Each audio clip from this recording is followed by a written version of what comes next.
Welcome back to the Christy Clark Show. I want to take a few minutes at the end of the program today to just offer these personal notes, because on this program I've had the privilege to be able to engage with all of you in British Columbia in really incredible ways. You let me into your homes and into your cars and into your workplaces every day, and it's amazing to think that people in towns and communities all over BC tune me and the people who work here into the station into your lives.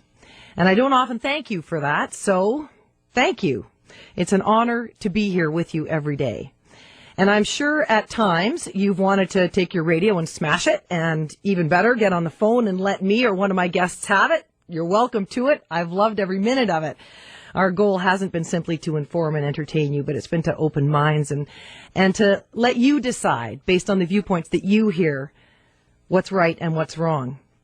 And that's the beauty of our democracy. We can disagree and we can express it.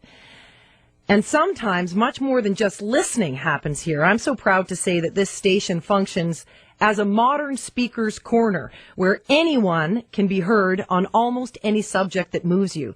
And I can think of no better example in my experience than our own Pink Shirt Day campaign that we've been doing for the last 3 years.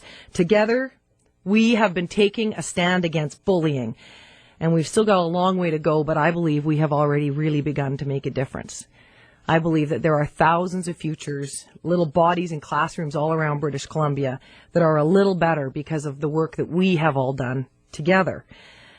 And sitting in this chair with the incredible team of people who work with me, all the producers and the engineers, the reporters who've supported all of us at every step, and the great management here at Chorus. It's been one of the most important experiences, one of the best experiences of my working life. And I absolutely love what we are doing together here. As regular listeners will also know, I hold public service in high esteem, even though I know it is fashionable for all of us to drag it down. And on this program, we certainly do our share to hold public officials to account, as you and they would expect. But never has my respect for the burden of the offices that they hold wavered. These people are willing to put themselves out there for you and I.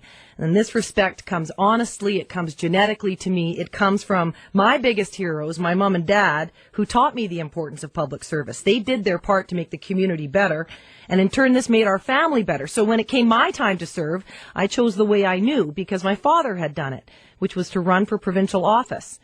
And twice I was elected, first in opposition and then as a minister. And after I said goodbye, after almost a decade in politics, I was very fortunate to be approached by Canada's #1 talk station here at CKNW to engage in another form of public service.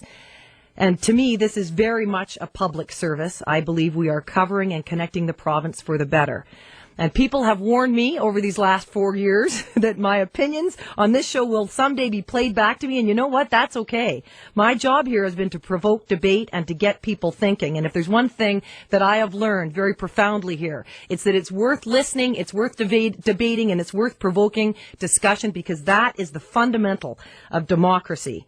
So if people one day play my words back to me, you know what I'm going to say? I'm going to say, thanks for listening. I'm glad you were here on this journey with us over these years.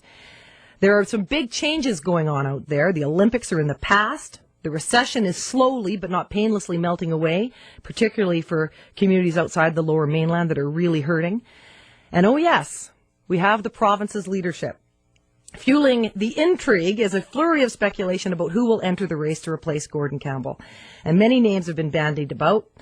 So far, two very capable people, my friend Moira Stillwell, my former colleague George Abbott, have entered the race, and I'm sure that there will be many other excellent and qualified candidates who will follow.